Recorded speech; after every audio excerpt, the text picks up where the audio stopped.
Danielle DuBois here at Patriots training camp for the Boston Globe, and we are about to talk to Christopher Price, beat writer for the Boston Globe. Christopher, welcome. It's a pleasure to be here. Thanks for having me. Now, the second day just wrapped up. What are some key moments or some key players that are a takeaway for you? I think when in doubt, default to the quarterback. It's all about the quarterback in this league, and really for this team this year, it's all about Drake May, how he's able to adapt, evolve, kind of build on what he did his rookie year. I think it's been good so far. There are only 2 practices in, so you want to kind of preach caution at this point.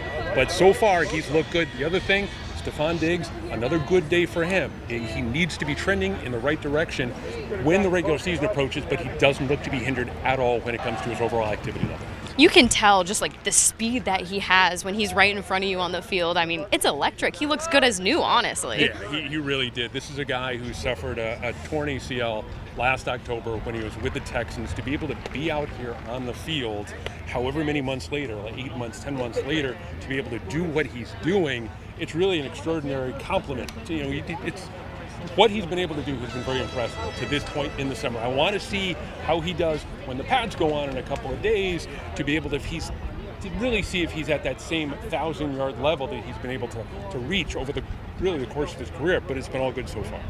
Now, Christian Barmore, another guy coming back from an injury. We saw him rehabbing today on his own. What do you think his rehab is looking like, and what's it looking like for him next season? It's a unique rehab because it's not like a knee or a shoulder. This is a guy who went through blood clot problems last year, really limited him. This is someone who is absolutely vital to the success of what the Patriots want to do on the defensive side of the ball in 2025 and beyond.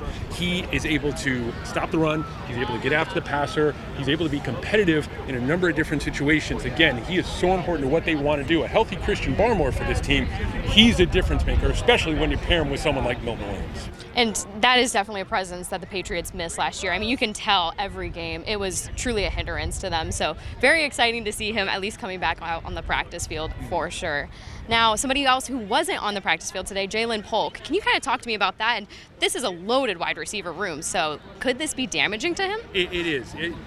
Really, at this stage of the year, I'll always go back to the phrase that Tom Brady used to use. Look, the train is leaving the station, and you got to get on board. If you're on the platform, you're going to be out of luck.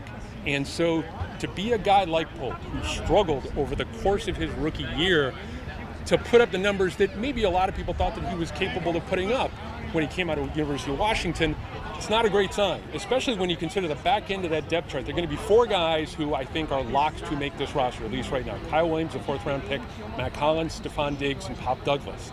You're going to have a lot of guys on the outside looking in. They usually carry 6 wide receivers, and so when you consider guys like Kayshon Boutte and Polk and Baker and Efton Chisholm, an undrafted free agent who I think has done very, very well so far, it's going to get a little dicey for Polk if he doesn't get on the field sooner rather than later.